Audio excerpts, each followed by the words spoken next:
মেয়েদের বড় ত্যাগ দিতে হয়। যে ঘরে জন্ম হয়েছে সেই ঘর ছেড়ে চলে যেতে হয়। যে উঠানে খেলে বড় হয়েছে সেই উঠানটাকে চিরতরে শেষ করে দিতে হয়।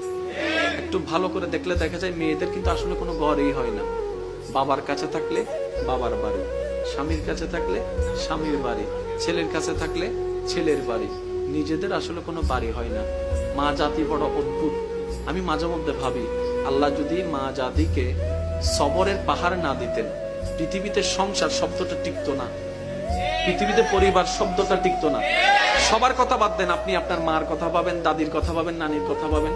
আমাদের মা, আমাদের দাদি, আমাদের নানি যে ত্যাগটা দিয়েছেন, যে সহ্যটা করেছেন, ওনারা যদি অধৈর্য হতেন আজকে কারো পরিবার কিন্তু ঠিক থাকতো না। সেজন্য আল্লাহ পাক তাদের অন্তরকে ধৈর্যের পাহাড় বানিয়ে দিয়েছেন। সুবহানাল্লাহ। এগুলা ওনাদেরকে বেতন দিয়ে কিংবা ওনাদেরকে বিনিময় দিয়ে এটার নিয়ামত পাওয়া যাবে না, এটা শুকরিয়া আদায় করা যাবে না। সেজন্য আমি অনুরোধ করব, সন্তানরা মা বাবার প্রতি আন্তরিকতা শ্রদ্ধা রাখুন, স্বামীরা স্ত্রীর প্রতি মায়া ভালোবাসা রাখবেন, মুরব্বীদের প্রতি শ্রদ্ধা রাখবেন।